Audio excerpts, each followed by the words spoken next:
Na busca pela formação do Memorial da ADEPACRE, iniciaremos uma série de entrevistas com ex-presidentes e também com atuais associados, contendo as informações que são do nosso interesse. O entrevistado de hoje será um colega já aposentado e seu nome é Valdir Perazzo.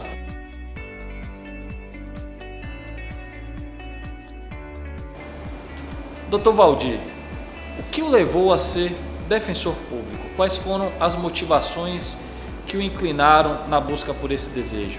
Na realidade, eu já estou na Amazônia há mais de 30 anos. E em 1997, abriu-se um concurso público aqui no estado do Acre para defensor público e também para procurador de estado.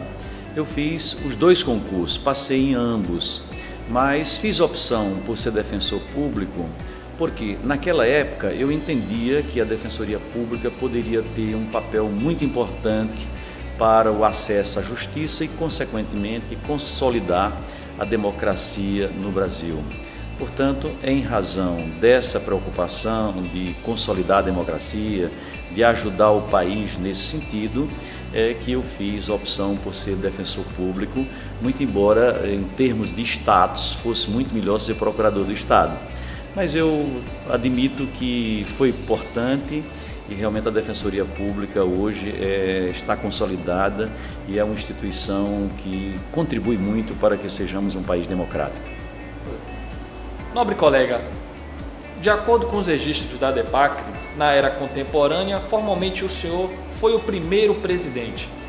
Quais foram os desafios que o senhor enfrentou à época como presidente? Quais foram as lembranças mais marcantes?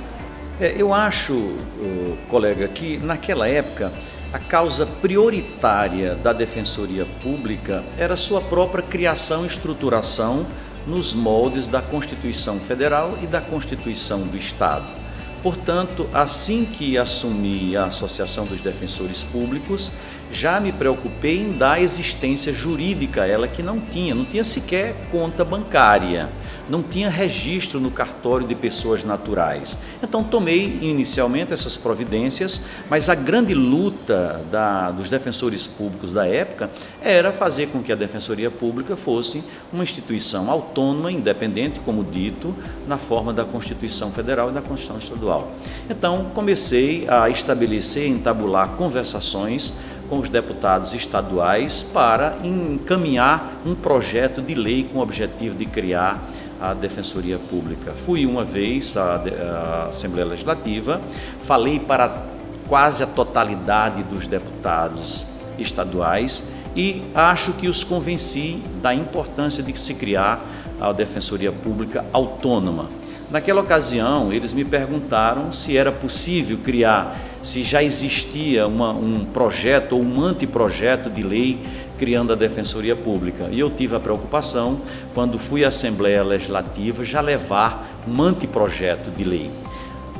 Os deputados se convenceram, fomos ao chefe do Executivo, que à época era o atual senador Jorge Viana, levamos o anteprojeto e a partir daí travamos uma discussão para criar a instituição. Felizmente, eu acredito que em menos de um ano, em 2001, já tivemos oportunidade de criar a Defensoria Pública institucionalmente. Foi criada a lei, não me recordo o número dela, mas acho que 157, uma lei complementar, não me recordo.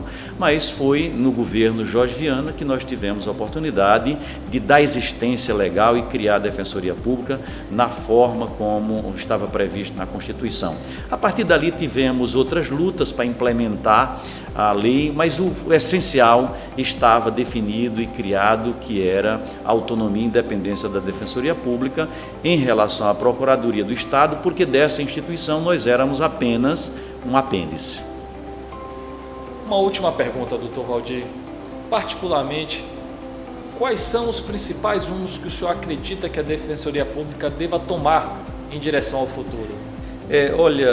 Caro colega, na realidade, eu não só entendo, eu já agi nesse sentido. Nós conseguimos, através de uma deputada aqui do estado do Acre, criar uma frente parlamentar em defesa da Defensoria Pública. Essa frente parlamentar foi criada na Câmara Federal e tem o maior número de deputados de uma frente parlamentar existente naquela instituição, só perdendo apenas para a frente parlamentar em defesa da família. Eu acho, portanto, que a Defensoria Pública precisa interagir com o Parlamento, com a Câmara Federal, com o Congresso Nacional, para aperfeiçoar a instituição do ponto de vista legal e constitucional. Foi exatamente com a criação da Frente Parlamentar que a Defensoria Pública do Acre teve vários progressos, mas não só a Defensoria Pública do Acre. A nossa ação política no sentido de criar essa frente contribuiu inclusive para resolver problemas pendentes e antigos da Defensoria Pública da União até, e fortalecer a Defensoria Pública. Lembro-me bem que foi exatamente através da frente que se fez a PEC que permitiu que todas as comarcas do país hoje obrigatoriamente tenha que ter um defensor público. Eu creio que nesse sentido, colega, que a associação deve implementar esforços para agir bem, buscar novas conquistas através da Câmara Federal e do Senado da República, sem perder de vista também a interação que deve fazer com a Assembleia Legislativa do Estado, visando a melhorar, sempre que possível, ainda mais essa instituição que tem dado uma bela contribuição, como eu disse, para facilitar o acesso da população pobre e hipossuficiente à justiça. Esta foi, portanto, a primeira edição do programa ADEPACRE, a nossa história.